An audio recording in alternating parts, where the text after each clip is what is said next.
Elle est partie, elle ne reviendra plus. L'année 2025, mais elle nous a laissé un bilan. Mesdames et messieurs, bonjour, bonsoir, ça dépend à l'heure à laquelle vous allez nous suivre. Bienvenue à tous dans ces plateaux, cette émission spéciale Actualité croisée, que nous allons brosser l'actualité qui a dominé dans l'année 2025 qui vient de passer il y a de cela quelques jours, mais je ne serai pas seul. Je reçois sur ce plateau journaliste, responsable de groupe de médias, journal télévisé des entreprises, magazine, analyste politique, présentateur de l'émission politique, des émissions politiques également, qui est avec nous sur ce plateau, confrère journaliste. Je reçois comme confrère journaliste et directeur général, Monsieur Guy Bouchard-Diofenkoy. Bonjour et bienvenue. Bonjour Monsieur Yves Maélé, merci de me faire ce privilège d'être reçu pour la première fois en tant qu'invité dans cette tribune. Voilà, comme vous l'avez dit, comme vous avez toujours l'habitude de recevoir les gens, aujourd'hui on vous reçoit, question de brosser l'actualité sécuritaire, l'actualité économique, sociale, qui a caractérisé l'année 2025 du 1er janvier au 31 décembre 2025. Une année qui est passée, on doit quand même en parler du bilan. Vous avez quand même, de vous-même, parlant d'un biscuit de votre côté, vous avez quand même je peux dire, des souvenirs de l'année 2025 que vous gardez en vous, en tant que journaliste, en tant que personne de Guy Bouchard-Diofenkoy. Merci, je l'ai dit tantôt, de cette opportunité que vous m'offrez à m'exprimer sur cette tribune aussi prestigieuse, hein, de parler de l'actualité politique, économique, sociale et culturelle qui s'est déroulée en République démocratique du Congo durant l'année 2025. Nous avons commencé du 1er janvier 2025 jusqu'au 31 décembre 2025. On a vécu pas mal d'événements qui se sont déroulés dans le secteur politique, économique, social et culturel, mais également sportif aussi, hein, qui a caractérisé. Mais avant tout, je tiens d'abord à dire merci à tous les téléspectateurs hein, qui nous font confiance. Merci à ceux qui nous ont toujours soutenus, hein, des prêts comme de loin.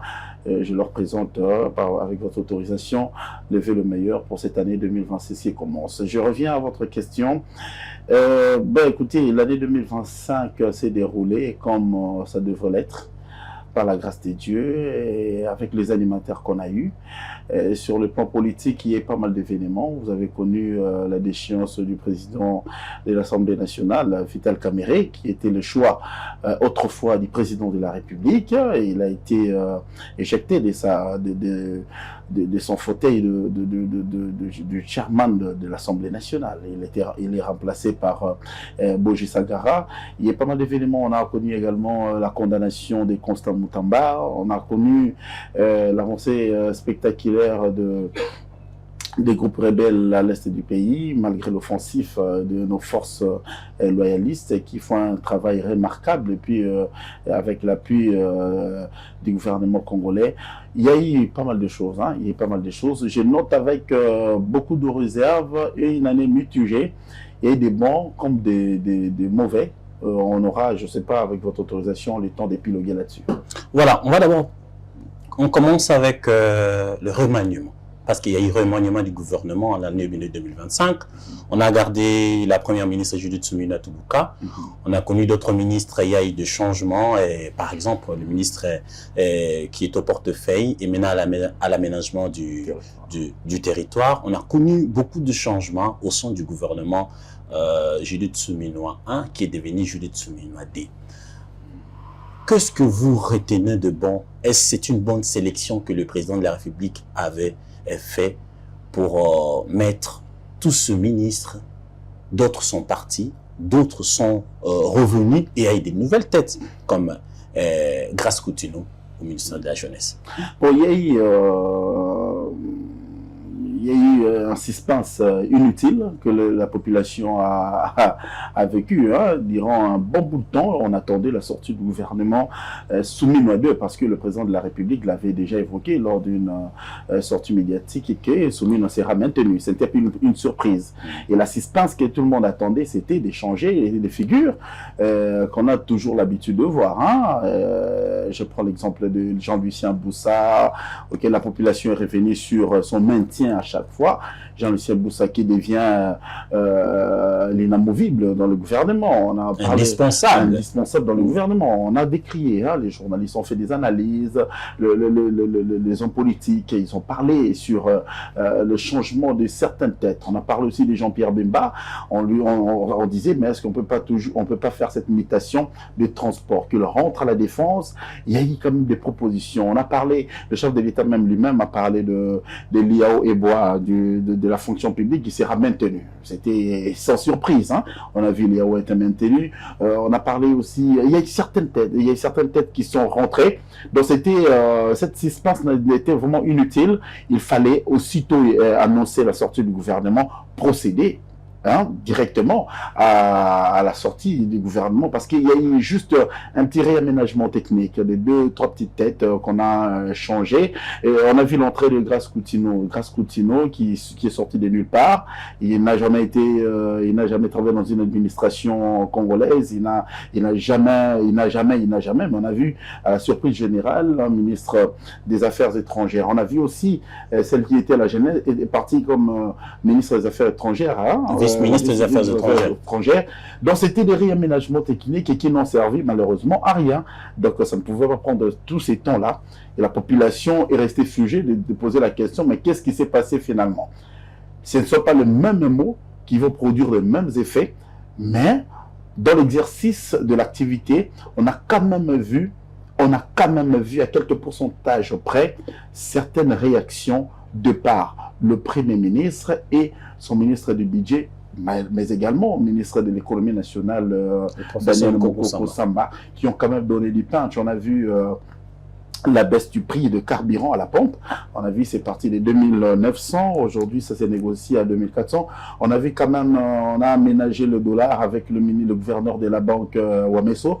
On a aménagé quand même le dollar. L'arrivée de Wameso et de vice-premier ministre du budget a quand même joué à quelque chose. Joué à quelque chose, mais qui n'est pas vraiment senti dans le panier de la ménagère. Jusque-là, il y a toujours des cris. Nous étions en 2025, on a consommé, on attendait impatiemment que les opérateurs économiques expatriés comme Congolais essaient un peu de jouer sur le panier de la ménagère, ce qui n'est pas été le cas jusque-là. Ce qui n'est pas le cas jusque-là. Nous avons consommé le dernier trimestre de l'année 2025 jusqu'à l'entrée. On a vu, il n'y a pas d'effet. Aujourd'hui, sur le marché, les produits de première nécessité ont gardé leur prix habituel.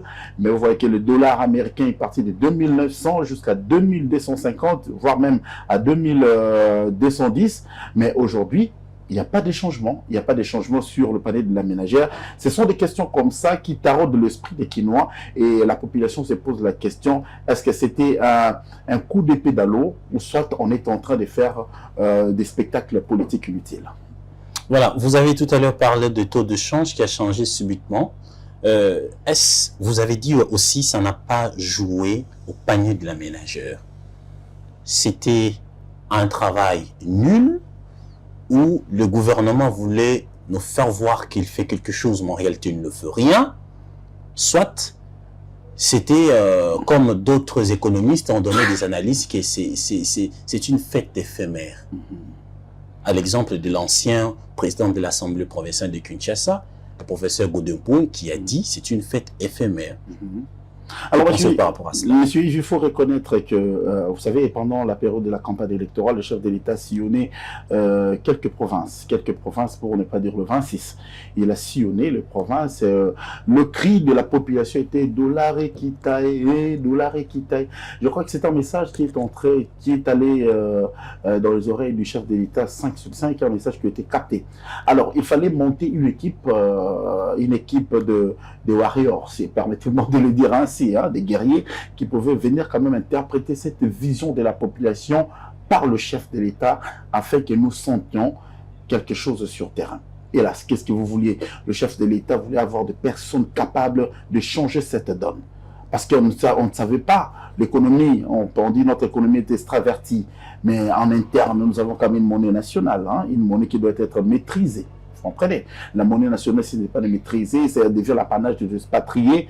Ça prêtait confusion. Alors le chef de l'État avait jugé utile de trouver des bonnes personnes qui pouvaient, dans leur chef, par rapport à leur savoir-faire, monter des mécanismes pour répondre à cet appel de la population. Il y a Dollar Equita. Alors, dans le Dollar Equita, il y a beaucoup de mécanismes. Vous pouvez demander aux économistes. Hein. Il y a des mécanismes qui se font pour le Dollar Equita. Le Dollar Equita, là, ce n'est pas un effet d'entraînement. C'est quelque chose qui est mijoté, qui est étudié et qui est mis sur pied. Vous comprenez? Si ce n'est pas mijoté, étudié, mis sur pied, tout ce qu'on fera, je joins dans ce cas des Golden Point total à l'Assemblée nationale. Il a décrié cette façon de faire et c'est ce que nous subissons aujourd'hui. Dollar Equity, mais sur le marché, biloko ezokitate, Dollar Equity, mais dans le panier de la ménagère, rien ne s'est fait. Dollar Equity, mais vous avez biloko lobby, les gens achetaient à 26 000, vous achetez aujourd'hui à 22 000, mais il n'y a pas de changement. Les dollars à 22 000, mais le produit a gardé le même prix. Alors, c'était quoi? On a joué avec la population, on a voulu juste répondre à cet appel de la population et à l'instruction du chef de l'État pour jouer avec la population. C'est ce qui prête un peu confusion. Si le ministre de l'économie, le gouverneur de la Banque centrale, le ministre du budget, ceux qui ont les finances dans leur apanage, s'ils faisaient quelque chose de plus ingénieuse, on pouvait quand même sentir. Je vous remets à l'époque de Etienne Tshisekedi. Etienne Tshisekedi, il est nommé ministre par Mobutu, le président de la République qui est passé. S'il est nommé Premier ministre, vous sentez le taux et le prix des denrées alimentaires baisser. On se posait la question, c'était quoi? Est-ce que Tshisekedi avait des monnaies d'échange? Il renflouait les caisses, il renflouait l'hôtel de monnaie, il faisait quoi? Alors là, on ne sait pas comprendre. Les économistes nous amènent à savoir que non, ça viendra progressivement avec le prix.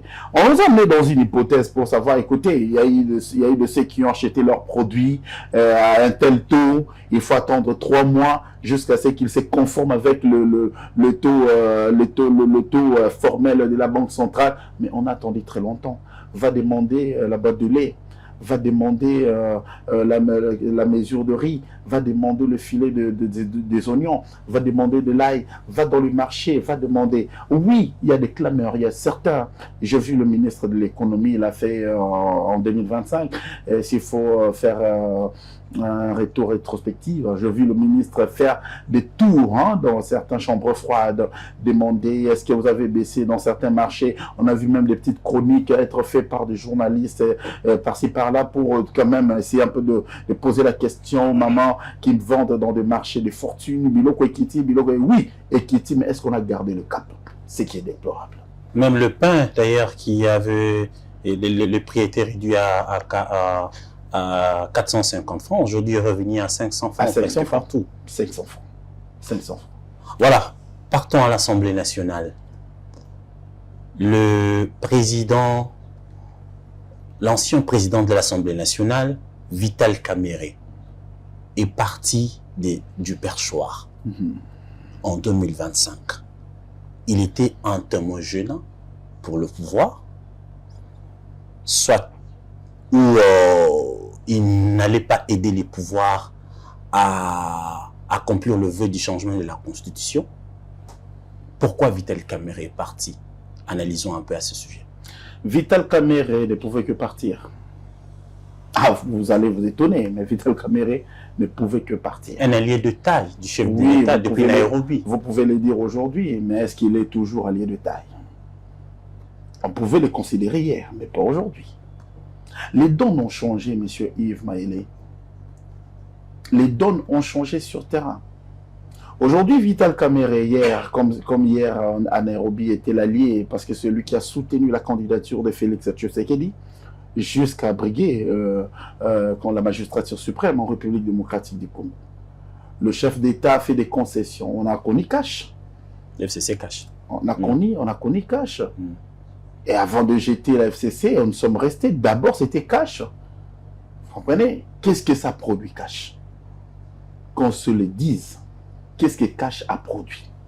Sur le plan politique, sur le plan gestion des pays, sur le plan administratif, cash a produit quoi?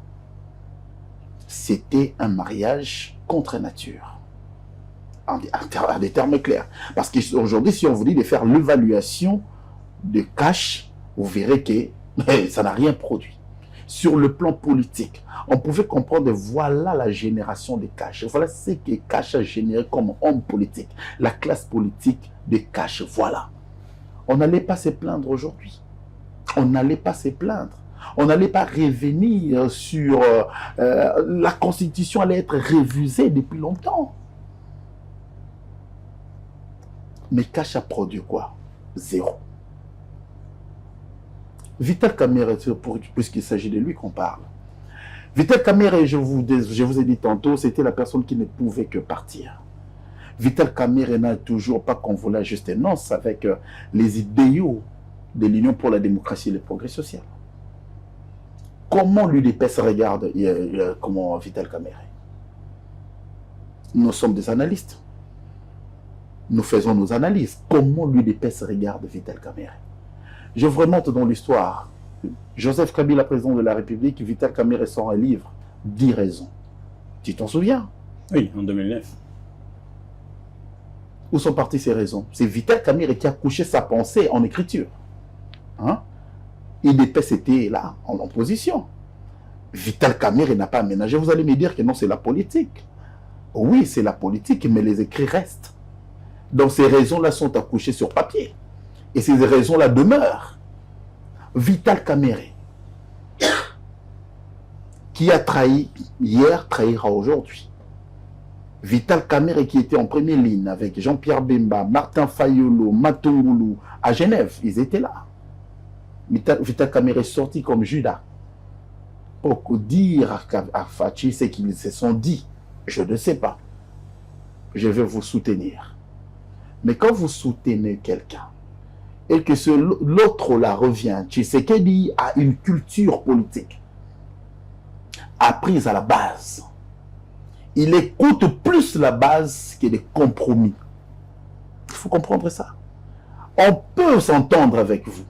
Mais si ce qu'on s'est entendu n'est pas validé à la base, je vous dis, d'après mon compréhension, ça sera rejeté. C'est pour cela que vous dites aujourd'hui que le président de la République a du mal à respecter certaines clauses. Ça ne dépend pas de lui, a fortiori. Ça dépend aussi de la base. Genève nous a donné les indices. Le chef de l'État, après les clauses, on a pris Fayulu, il est rentré, il a demandé à la base à des miettes. Il a pris son téléphone avec notre confrère Christian Lussakweno. Il a dit, en tout cas, je retire ma signature parce que ce n'était pas le vœu de la base. Est-ce que c'est la base qui a voulu que Tshisekedi se mette ensemble avec Kamerhe? La grande question est là. Qui va répondre? Aujourd'hui, avec le théâtre, avec le fil des événements, on se rend compte que c'était un mariage contre nature. Et ça ne pouvait que se solder comme ça. Donc, Vital Kamerhe, s'il a fait un bon choix, c'est lui de savoir. S'il avait fait un mauvais choix, le calcul politique le démontre. Mais je suis en train d'être convaincu que ce n'était pas la bonne direction. Et l'UDPS, avec le chef de l'État, avec tout ce qu'il y a comme arsenal politique, ne pouvait pas laisser Vital Kamerhe évoluer dans cette lignée. Parce qu'ils n'ont pas la même culture politique. Ils n'ont pas la même finesse politique. Voilà tout le conséquence. Donc aujourd'hui, Vital Kamerhe est quelqu'un qu'il faut réduire la vitesse. Parce qu'on ne sait pas. Il peut changer à tout bout de champ. On ne l'a pas écarté de la politique, on a juste réduit sa vitesse. On a juste réduit sa vitesse. Aujourd'hui, tout ce qu'il a comme avantage, c'est préservé. Vital Kamerhe a de ministres au gouvernement. Vital Kamerhe, malgré que Boje Sagara ne s'est pas prononcé clairement sur son appartenance actuelle à l'UNC, mais il n'a pas non plus rejeté. Alors on considère que Vital Kamerhe, avec les Billy Kambale, les Sangara, jouit le privilège du pouvoir. Mais Vital Kamerhe ne peut pas se mettre au premier rang actuellement parce que c'est une personne que la classe politique de l'UDPS n'a pas vraiment la maîtrise. Donc il a fallu seulement choisir Aimé Bougie, qui est de l'UNC, et une façon de faire du mal à Vital Kamerhe, de le faire comprendre donc, écoutez, quand vous parlez de faire du mal, je ne sais pas là où on fait Vital Kamerhe du mal. La décision de mettre Vital Kamerhe ne vient pas du président de la République, en moins de l'UDPS, ça vient de l'Assemblée nationale. l'Assemblée nationale, comment Bindoulé avec sa bande ont jugé la gestion calamiteuse de l'Assemblée nationale. Ils ont initié une pétition et qui aboutit à une motion, et la motion a été votée. Vital Kamerhe de lui-même a démissionné. Vous comprenez, Vital Kamerhe a démissionné. Vital Kamerhe n'est pas parti à l'issue d'un vote, il a démissionné.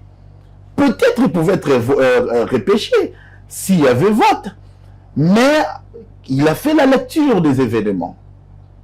Il faut quitter la chose avant que la chose te quitte. Voilà. Pourquoi pas choisir l'initiateur de la pétition en lieu et place d'aller pêcher un membre du gouvernement, l'amener au Parlement qui devient président de l'Assemblée nationale? Ce sont des calculs politiques. Ce sont tout simplement des calculs politiques. On ne devient pas président de l'Assemblée nationale par son propre aise. Je vais te livrer une indiscrétion. Qui passe président de l'Assemblée nationale est aussi la volonté du chef de l'État. Nous sommes dans une majorité. Le chef de la majorité, c'est qui? Le chef de l'État. C'est lui qui décide. Il a dit à l'époque de Kamerhe, le choix de... Il a reçu Kamerhe. C'était son choix, non? C'était son choix. Et voir Sangara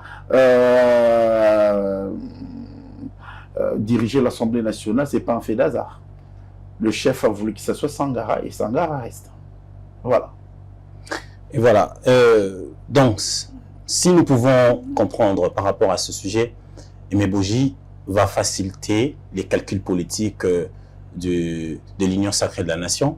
Par exemple, il y aura changement de la Constitution, parce que c'est un sujet qui a fait du bruit également en 2025, le changement de la Constitution. S'il faudrait changer les textes pour la République démocratique du Congo, il faut une personne qui a la vision du président de la République à la tête de l'Assemblée nationale. Sinon, s'il y a des agendas cachés, mais je ne pense pas qu'il y aurait des agendas cachés, parce que la Constitution congolaise n'a pas un caractère absolu. La Constitution congolaise est révisable. En tout cas, de fond en comble, la Constitution congolaise est révisable. Est-ce pour aboutir à cette révision, il faut choisir des têtes? Non. On peut revoir certains articles de la loi fondamentale qui est la Constitution, sans pour autant changer la tête de le président de l'Assemblée nationale. Est-ce qu'Kamerhe s'est opposé à la révision constitutionnelle? La question n'était pas sur la table. Kamerhe ne s'y est pas opposé. Et ce n'était pas une question qui était à l'ordre du jour. Ce sont des calculs politiques. Avec Kamerhe ou sans Kamerhe, avec Boji ou sans Boji, la Constitution peut être revisée. Mais maintenant, on verra la modalité de cette révision. C'est alors que le calcul s'effondre. Qu'est-ce qui est modifié? Ça vise quoi? Le mandat du président de la République, son éternité dans le pouvoir, ça vise quoi? Le rallongement du pouvoir. Tu vois tout ça, ce sont des petites questions qui jasent un peu. Et ce sont des questions comme ça, quand vous êtes passive, vous êtes très accessible, c'est alors qu'on dit, bon, il est venu là pour exécuter telle mission. Mais même à la rentrée parlementaire de mars 2026, on peut revoir la Constitution sans clamer, sans quoi. Kabila l'a fait. Quand nous sommes allés d'un tour à deux tours, c'était une révision constitutionnelle. Il y a eu certains articles qu'on a retouchés de la Constitution, il n'y a pas eu de clameur, il n'y a pas eu de bruit. Ça a été fait. Donc avec sans Kamerhe, la Constitution, avec ou sans Kamerhe, avec ou sans Sangara, la Constitution pourrait être révisée. Ce n'est pas un problème d'homme, c'est un problème des intentions. Et qu'est-ce qui cache derrière? Et qu'est-ce qu'on veut réviser? Qui sera le parrain de cette révision? Vous comprenez? C'est alors que la population, la classe politique, l'opposition, la société civile ouvre l'œil pour voir. Mais pourquoi on veut toucher cette disposition en lieu et place de ça? Est-ce que la disposition qu'on veut toucher est-elle prioritaire ou pas? C'est alors que ça réveille la population et la population se pose la question. Mais moi, je crois que si Sangara est là, c'est juste question, bon, parce qu'il a plu au chef de l'État. Il a plu aussi à la majorité qui est l'Union sacrée de placer la personne qui qui interprète la vision de l'Union sacrée par l'entremise du chef de l'État, Félix-Antoine Tshisekedi. Voilà, M. Dibouchard, je fais Kinshasa et Zobonga. Parlons un peu de la ville-province de Kinshasa. La gestion de la ville-province de Kinshasa. Avec ces slogans de Kinshasa et Zobonga, avez-vous déjà connu ces slogans dans votre commune? Soit ces slogans a touché le corps de la ville-province de Kinshasa en 2025? Et heureusement que vous parlez des slogans. Un slogan reste un slogan. Un slogan reste un cri de guerre qui ne change rien sur la réalité des gens. Écoutez, moi j'ai toujours eu un regard critique à l'égard de Daniel Bumba, qui est le gouverneur actuel, un regard très critique. Je juge son action trop piètre, qu'il m'excuse. En tout cas, je n'ai pas vraiment d'acclamation. Il est en train de faire comme son prédécesseur. Il est en train de faire comme son prédécesseur qui était venu avec son slogan aussi. Et ça vient comme ça passe. S'il faut partir de... Je prends le plus récent, André Kimbuta. On prend André Kimbuta, il est venu avec des slogans. Coup de poing, c'est si c'est là, c'est si c'est là. Et sur le fait, zéro. On prend Gentili Ngobila, je prends les plus récents. Gentili Ngobila est venu avec pompe, je veux faire ceci, je veux faire cela. Kinshasa Bopeto. Voilà, merci de me rappeler, de rafraîchir ma mémoire. Dans le président de la République a inauguré. Bandal, il a lancé même le coup d'envoi. On a fait déplacer une institution comme le chef de l'État congolais. Vous lui donnez l'appel, puis il lance l'opération. Et après, rien. La population continue à être inondée. Il y a la saleté partout. Mon cher, tu ne sais pas s'il faut quitter l'aéroport de Ndjili jusqu'à atteindre l'échangeur de Limité. Ce que vous voyez comme grâce. La ville n'est pas propre. C'est la ville la plus sale, je permets de me le dire. Quelques efforts qui sont en train d'être faits sur Limité avec des jardins, des fortunes. Tu vois qu'on est en train d'aménager, c'est bien beau. Mais le miroir de Kinshasa. Kinshasa a des sites. Kinshasa a des endroits. Kinshasa a des carrefours phares. Cher ami, transformez le carrefour, le rond-point, vous verrez la lumière à Kinshasa. Le rond-point magasin, le rond-point Super Lemba, le rond-point Gaba, le Bandal Mola, tout le rond-point. Ça, c'est une astuce que je donne au gouverneur. Donc, je crois essayer de faire quelque chose. Écoutez, il a essayé de faire quelque chose, mais c'était pour quelle finalité? Ce sont des trompe-l'œil. Gekoko a fait quoi? On lui félicite, on l'applaudit, mais Gekoko a fait quoi? Il n'a rien fait parce qu'il n'en avait pas le moyen. Je ne m'attaque pas à Gekoko Moulomba parce que c'est quelqu'un qui avait la volonté. Il n'a rien fait, non parce qu'il n'avait pas la volonté, mais parce qu'il n'avait rien. Il faisait sa campagne. Pas pendant la campagne. C'était de prendre Gekoko pour qu'il devienne gouverneur. Et pendant ce temps-là, il ne pouvait que faire ça. Zéro. Comme les Kinois aiment le dire, échec. De Kimbuta à Gentili Ngobila, et avec l'actuel que nous avons ici, piètre sur piètre. Il n'y a rien ici à Kinshasa. On a quand même le privilège de sillonner certaines villes d'Afrique. On voit ce que ça donne.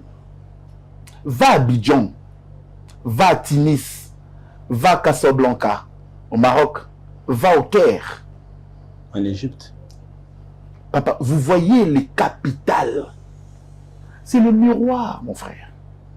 Quand on est gouverneur de la ville de Kinshasa, on ne vient pas prendre. On ne vient pas jouer. On ne veut pas prendre, mettre son gilet, on a écrit 01 ville de Kinshasa. Non. Quand on est gouverneur de la ville de Kinshasa, on ne fait pas ces blagues-là. Quand on est gouverneur de la ville de Kinshasa, on réfléchit chaque seconde de salubrité. Quand on est gouverneur de la ville de Kinshasa, on réfléchit à chaque seconde. Inondation. Qu'on est gouverneur de la ville de Kinshasa, on réfléchit à chaque seconde. Embouteillage. Qu'on est gouverneur de la ville de Kinshasa, on réfléchit à chaque seconde. Délinquance juvénile. Quand on est gouverneur de la ville de Kinshasa, on réfléchit à chaque seconde. Tout ce qui peut faire que la ville comme capitale fonctionne normalement. Tu veux me dire que Daniel Mbouba ne voyage pas? Il voyage, non? Il voyage. Il nous dira aujourd'hui qu'il n'a pas le moyen, bien bon. Mais encore, pourquoi vous êtes gouverneur? On vous a donné le pouvoir et les attributs du pouvoir. Prenez le partenariat avec les gens. Transformez les communes. Et voilà l'idée qui est montée en politique qui a dit qu'il faut fédéraliser Kinshasa. Il faut morceler. Plutôt de 24 communes, on peut devenir même à 100 communes. Comme ça, chaque morceau aura une politique de gestion, de transformation. Il faut créer des frontières par commune.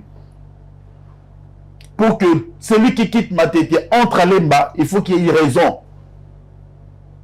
On ne peut pas quitter Lemba pour aller à Matete, au marché de Matete pour s'approvisionner. Non, il faut créer un marché. C'est comme ça que la ville doit se développer. Des taxis communales qui sont connus. Mais on est gouverneur parce qu'il y aura un bon Chinois, une délégation de Chinois, une délégation des Indiens qui vont présenter leur civilité et te donner des millions de francs congolais, des millions de dollars. N'importe quoi. Donc, je te dis, rien n'a changé. On a vécu une crasse et là, pour couronner le tout, le chef de l'État l'a dit lors de son dernier discours à la nation, sur l'état de la nation, M. Yves Maélé. Il a déploré la gestion de la ville de Kinshasa. Tu crois que le chef de l'État ne voit rien? Il ne sera pas partout comme un magicien. Il n'a pas le Saint-Esprit. C'est un humain. Il a donné des responsabilités aux gens et ces gens-là doivent interpréter. Sinon, tout retombe à sa tête. Voilà. Sur le plan sécuritaire dans la ville-province de Kinshasa, il y a eu croissement de l'insécurité où le gouverneur de la ville de Kinshasa a su apaiser l'insécurité avec ces phénomènes Kuluna.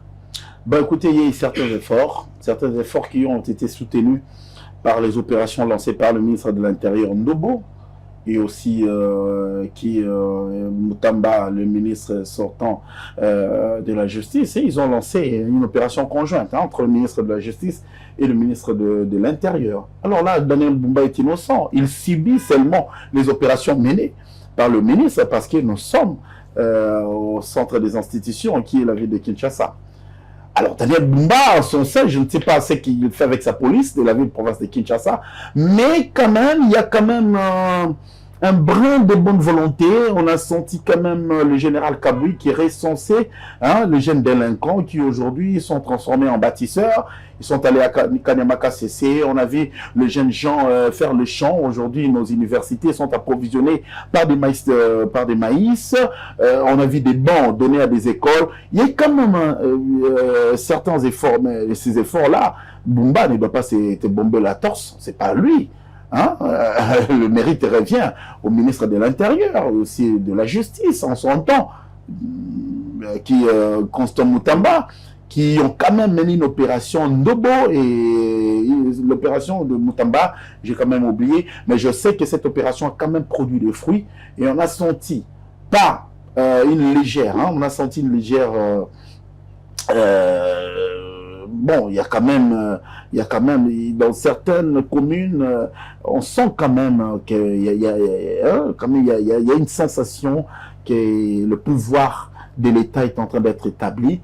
On voyait les Kuluna se promener à la machette en plein jour pour traquer le voleur, mais aujourd'hui, on peut passer une semaine, voire 2 cas sur 7 qu'on voyait à l'époque. À l'infrastructure routière, la ville de Kinshasa a aujourd'hui des routes qui a des nids de poules presque partout, des routes cassées, construisent et détruisent après quelques jours. Quelle analyse pouviez-vous faire sur le plan des infrastructures routières dans la ville-province de Kinshasa. On a aussi connu, il y a certaines communes comme la commune d'Ngiringiri qui a la grâce de recevoir beaucoup d'infrastructures routières. Et celle de la Gombe aussi. En tout cas, aujourd'hui, laissez-moi mettre un peu de bémol sur cet aspect-là des choses. Je crois qu'il y a quand même certains efforts. La ville de Kinshasa, toujours je reviens sur le pouvoir central, piloté par Madame Judith Soumina Tuluka. Il a tapé le coup de poing sur la table. Vous voyez aujourd'hui les routes bétonnées, centre-ville, la commune de Bumbu, Ngiringiri. Aujourd'hui, trois communes. Il a été piloté par l'Office des voiries et drainage, dont le directeur général se trouve être Victor Toubachikela. Il y a des efforts qui sont en train d'être faits, mais des efforts qui ne sont pas suffisants. Vous comprenez? Il faudra multiplier les efforts. En tout cas, aujourd'hui, Kinshasa, les routes étaient tellement dégradées. Tellement dégradées. Le pourcentage, on ne sait même pas évaluer. Alors, pour construire les routes de Kinshasa, il faudra donner au moins 20 ans. Ce n'est pas un mandat qu'il faut finir les routes de Kinshasa. Ça, c'est une absurdité. C'est pour ça que vous voyez les multiplications des opérations, zéro trou, Chilingelo, moderne, ceci, cela. On essaye tant soit peu de donner des solutions, des réponses à cette question, mais qui, d'emblée, comme ça, on ne saura pas répondre. On bouche un trou ici, là-bas, il y a des nids de poules. On bouche là-bas, ça se provoque. Tu vois, tout ça, mais quand même, il y a des efforts. Il y a des efforts qui sont en train d'être faits. On sent que, en tout cas, les routes d'aujourd'hui sont quand même des routes qui seront durables plutôt que ce qui a été fait hier. On sent les routes bétonnées. Je ne sais pas si ta technique va illustrer certains travaux de route. Oui. Vous voyez quand même qu'il y a des routes qui sont en train d'être faites avec une technicité remarquable. Et en passant, je tiens aussi à féliciter certains Congolais qui sortent du lot, comme Aaron Sefou, vous comprenez, l'entreprise Aaron Sefou, il donne le meilleur de lui. Hein. On a vu, il est en train d'endiguer une tête d'érosion remarquable qui, depuis plusieurs décennies, est restée comme ça à l'abandon. En tout cas, vous pouvez aller à Lalou, vers Bolikango, vous voyez l'érosion qui est en train d'être endiguée. Moi, je crois que ce sont des efforts qui sont faits. Il faut soutenir ces efforts, mettre de moyens. Mettre des moyens pour que les routes soient construites. Aujourd'hui, à Kinshasa, s'il faut construire, s'il faut vraiment avoir des routes, et rentrer même à 50% des routes sur l'ensemble de la ville de Kinshasa, il faut donner 20 ans. Aller à Kisenso voir des routes, aller à Matete, aller à Kimbanse qui voir des routes, aller à Menkao, aller à Lemba, à Limete. Il faut donner 20 ans. Donner 20 ans. Mais ces efforts, ce n'est pas la quasi-totalité de la ville-province de Kinshasa. Il y a de ces communes qui manquent de routes, qui ont des problèmes sérieux. C'est là où je parle. C'est là où je parle. Je parle de 20 ans. Donc ça doit être une impulsion venue d'en haut, matérialisée par le gouvernement, le bourgmestre même. Vous comprenez? Il faut leur doter de moyens. Aujourd'hui, quand on est des pôles dans une commune, quelle politique de bourgmestre, quelle politique que le bourgmestre met sur pied pour boucher ses trous? Sillonne la commune de Kasavubo, sillonne la commune de Gombe, où Moïton se trouve. Va voir des nids de poules, qu'est fait le bourgmestre? Il n'a aucune politique. Quand vous lui posez la question, mais monsieur le gouverneur, les boulots n'ont pas été, ah, n'a pas moyen de. Rétrocession n'a pas raté. N'a ça la rabouité. Donc c'est ça leur réponse. Ils n'ont pas de moyens. Alors il faudra attendre que l'OVD passe et l'OVD, comment il va traiter cette route? Ou ça, tu es une entreprise qui viendra demander une surfacturation pour faire un mauvais travail. Tout ça, ce sont des choses. Alors, il faut voir ce travail-là dans le temps et dans l'espace. Mettre aussi le moyen nécessaire pour que ces routes soient parfaitement faites. En Europe, par exemple, dans d'autres pays, quand il y a des services spécialisés pour ça. Une route dure combien de temps? Les routes de Kinshasa ont quel âge? Posez-vous la question. Est-ce que ce sont des routes à réhabiliter, à reconstruire? Ce sont des questions fondamentales qu'il faut se poser. Ou à réparer. Ou à réparer. Ça, ce sont des questions fondamentales. Vous voyez un trou vous arranger. Est-ce que c'est une route à démolir pour rebâtir ou c'est une route à réparer? Tout ça sont des questions. Et la seule institution habilitée à nous donner des réponses, c'est l'Office de voirie et drainage, qui est censé voir la voirie. Je crois qu'avec le peu d'efforts qu'il est en train de faire, nous espérons que s'il y a 2 moyens qui sont mis à leur disposition, on pourra quand même rêver. En 2025, on a également connu l'arrestation de Constant Moutamba. Vous l'avez dit tout à l'heure ici. Oui. Un jeune de trentaine d'années qui est venu au ministère de la Justice, qui a fait de son mieux, mais aujourd'hui se trouve arrêté. Qu'est-ce que nous pouvons voir, analyser cette arrestation, de raison de son arrestation? Est-ce Moutamba était imbu de lui-même? Est-ce Moutamba est allé du côté de la plaque? C'est le vouloir de trop faire qui l'a amené là où il est aujourd'hui. Constant Moutamba.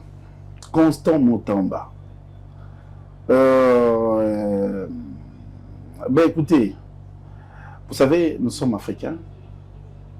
Le contexte dans lequel on parvient au pouvoir, il faut pas minimiser ça. Comment nous accédons au pouvoir? Le contexte qui vous amène au pouvoir, il ne faut pas minimiser ça. Il y a certaines choses, quand ça vous arrive, il faut d'abord, avant de pointer du doigt, ils m'ont fait, ils ont fait, posez-vous la question, qu'est-ce qui a fait que je sois là? Nojek, parti politique, Constant Moutamba, se lance dans la bataille électorale comme opposant, candidat président de la République. Vrai ou faux? Je ne vous pose pas la question, c'est seulement une affirmation. Constant Moutamba, repêché par le président de la République parce qu'il voulait travailler avec un opposant, on lui donne la charge du ministère de la Justice. Monsieur, ce n'est pas un ministère de blague. C'est le ministère de la Justice. La justice élève une nation. Donc, quand il y a une bonne justice, le chef de l'État s'est assis sur ce laurier, voir comment est-ce que la nation est en train d'être élevée. Constant Moutamba au pouvoir, État généraux de la justice, leur résolution.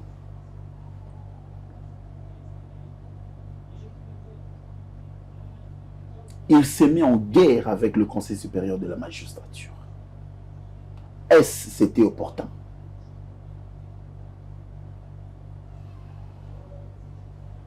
Je crois que il a eu des bonnes initiatives au début. Avec cette fuite de la jeunesse. Il pouvait faire mieux.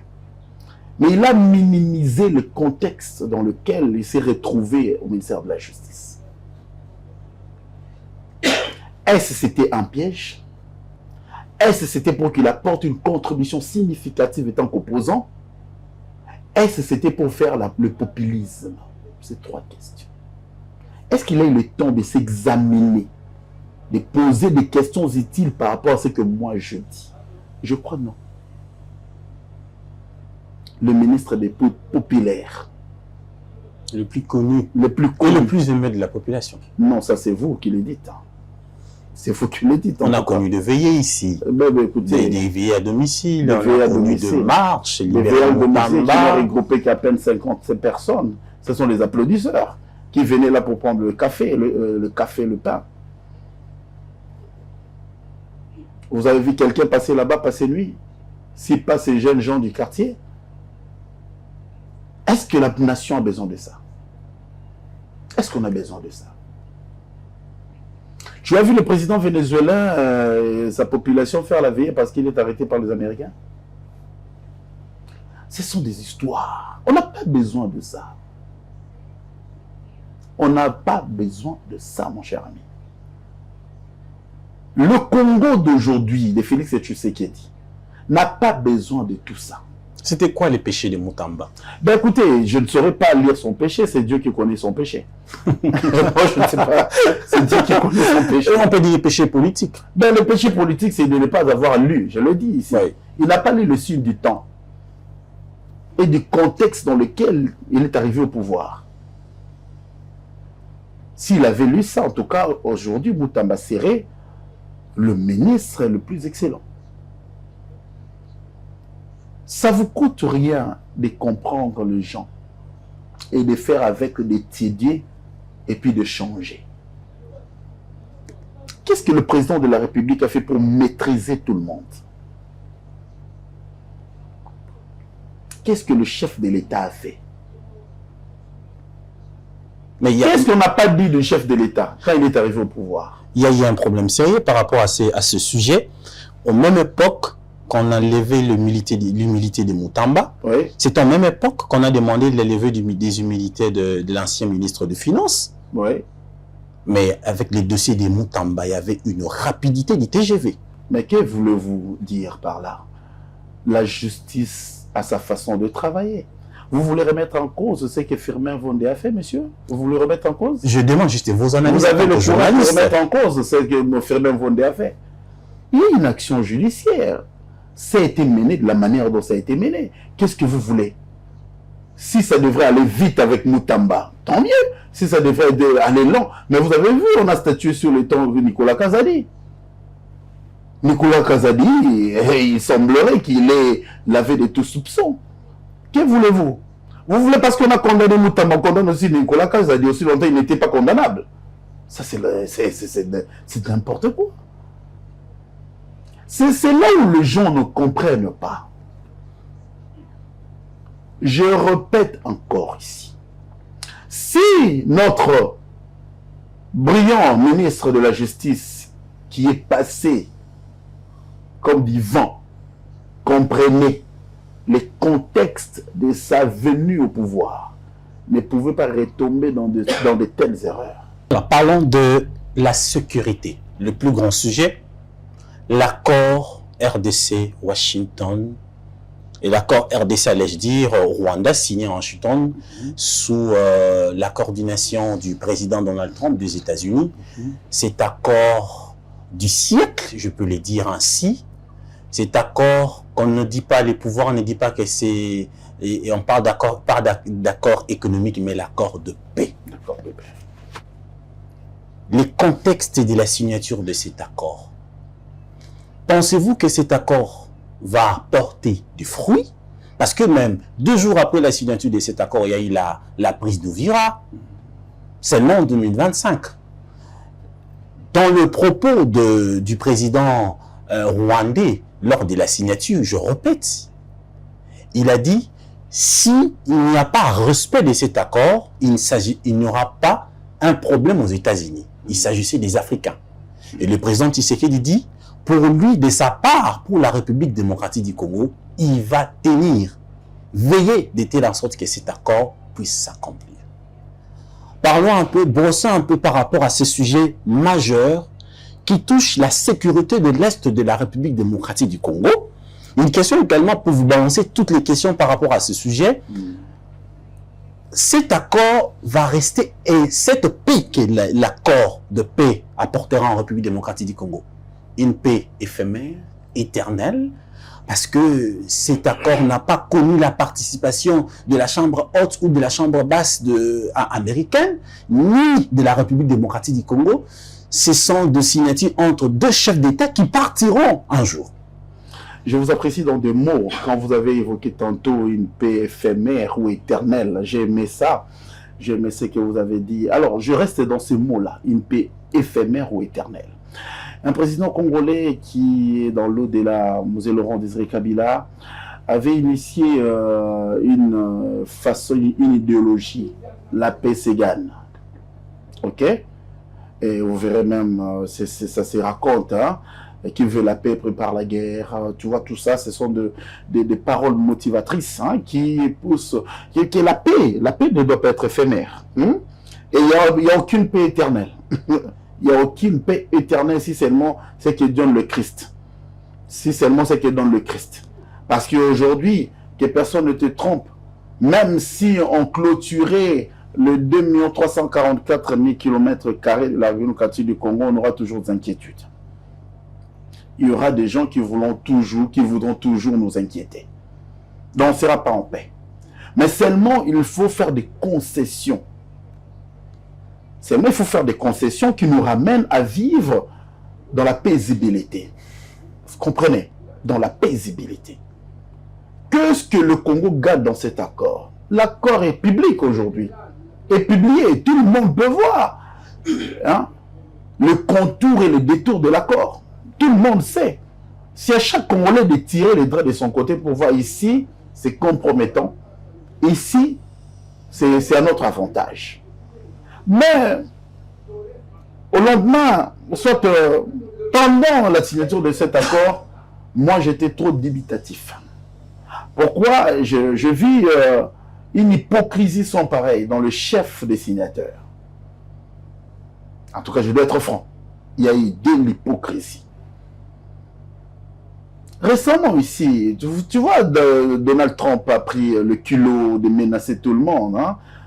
Donald Trump, le président américain, il a pris le culot de menacer tout le monde, de renvoyer, de faire ceci. Il joue à l'enseignant fouetteur, tu vois. À un dictateur. Oui, à l'enseignant fouetteur. C'est lui qui a toujours le fouet, c'est lui qui ose, je chicote. Oui. Mais est-ce que cet accord dépendait de Washington? Est-ce que ça dépendait de Washington? Est-ce que ça dépendait de la République démocratique du Congo ou du Rwanda? Ou soit on ne pouvait que passer par cet accord pour aujourd'hui avoir la paix? Et c'est quoi cette paix? Ça se dessine comment? Comment y parvenir? Quels sont les mécanismes, le processus pour arriver à cette paix? On nous a vendu les illusions, ou soit c'était vraiment l'option à suivre. Le chef de l'État l'a digéré partout où le besoin se fera sentir pour le besoin de la paix du Congo. Je crois, diplomatiquement, s'y applaudir, mais ce n'est pas suffisant. Ce n'est pas suffisant. Moi, je ne vois pas cet accord-là avec cette hypocrisie qui s'est dessinée dans le chef des signataires. On pourra atterrir dans quelque chose de très important. Je suis en train d'hésiter un peu. Mais ben, écoutez, si cela sera le cas, on va remercier, on va dire merci à Dieu comme on le fait toujours. Mais le chef de l'État est en train de prendre des initiatives qui sont vraiment encouragées pour que le pays retrouve une paix. Et une paix, comment dirais-je, une paix durable. Il a dit lors de Gateway, il a dit à son homologue rwandais, faisons la paix de braves. Si c'était la paix de braves, eux-mêmes le savent. Si ce n'était pas la paix de braves, moi je dis, nous sommes encore dans la sphère des hypocrisies. Quittons cette sphère-là, pour que les choses soient clarifiées. Washington ne doit pas nous vendre des illusions.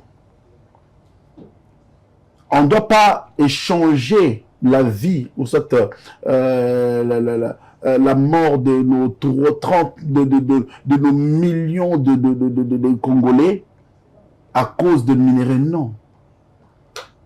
Nous voulons une paix. Que Washington ne vienne pas nous dire « Donnez-moi le minerai, je vais vous donner la paix ». On ne va pas accepter ça. Mais c'est ce que Donald Trump a dit quelques jours après la signature de l'accord. Il a dit en public que la République démocratique du Congo est venue se plaindre devant moi, que donnez-nous la paix, on va vous donner le minerai. Non. Il faut nuancer les termes. On n'est pas allé se plaindre. On ne s'est pas plaint. Aujourd'hui, il faut comprendre le rôle que jouent les États-Unis. Les États-Unis, c'est une puissance. OK? Par rapport à nous, il n'y a pas match, il n'y a pas photo. Et nous entretenons de très bonnes relations avec le ZISA. Vous comprenez? Quand nous allons auprès des Américains pour demander de l'aide, ce n'est pas de se plaindre. On dit, mais écoutez, nous sommes inquiétés depuis très longtemps. Hein? Vous qui êtes censés faire des leçons aux gens, on voit ce que comment les États-Unis font dans d'autres États, même de l'Europe, même des États-Unis. Vous comprenez? On ne part pas se plaindre. Combien de fois nous sommes allés, combien de résolutions sont votées au Conseil de sécurité des Nations Unies? Combien de résolutions? On ne part pas se plaindre. On fait juste présenter à la communauté internationale, dont les États-Unis est représentative à une majorité écrasante, que nous sommes inquiétés. Si vous pouvez nous prêter main forte, ça sera bon. Et si les Américains nous disent en revanche, qu'est-ce que les États-Unis ont? Il faut séduire celui avec qui vous êtes en train de prendre l'encre. Ça va aussi. Écoutez, moi, j'ai des minéraux. On en a marre que les gens volent ces minéraux. Je crois qu'à partir de vous, on va faire un deal. J'ai aimé Onoya, Patrick Onoya, qui est le lobbyiste stratège. Il a publié un livre. Parlons de ces deals-là. Et il faut parcourir cet ouvrage. Ça dit beaucoup de choses. Et j'ai apprécié. En passant, je lui dis bonjour. Il a vraiment tapé juste sur ces deals-là. Seule la signature de cet accord va apporter la paix en RDC. Soit il faudrait faire aussi les dialogues nationaux, faire appel à l'opposition armée, l'opposition non armée et au pouvoir. L'opposition a sa place dans une république. Dans une démocratie, l'opposition a sa place. Seulement chez nous ici, on avait porte-parole de l'opposition. Je ne sais pas pourquoi la démarche traîne à l'Assemblée nationale et au Sénat. L'opposition a sa place. Mais quelle opposition? Aujourd'hui, on a aussi une opposition armée. Ah mais écoutez, l'opposition armée, s'il faudra qu'ils viennent se mettre autour d'une table, ce sera la volonté de qui? On a vu le prêtre catholique faire le lobbying, par-ci par-là, rechercher des voies et moyens pour que le Congolais se mette ensemble. Mais ils sont attendus par qui? Ils ont été reçus par le chef de l'État. Est-ce que le même Fayoulou, qui est le soi-disant opposant, qui est allé plaider auprès du chef de l'État pour que le dialogue se tienne, est-ce qu'il a été entendu? Ça, nous sommes dans un engrenage. Si jamais on fait attention, je ne sais pas, seulement ceux qui nous animent, ceux qui nous gouvernent, doivent vous faire la lecture de temps pour que nous ne retombions pas dans des erreurs du passé. On a fait combien de dialogues? Quel dialogue a abouti à quoi? Prenons les bonnes choses, rejetons le mauvais. Voilà, prenons les bonnes choses, rejetons le mauvais.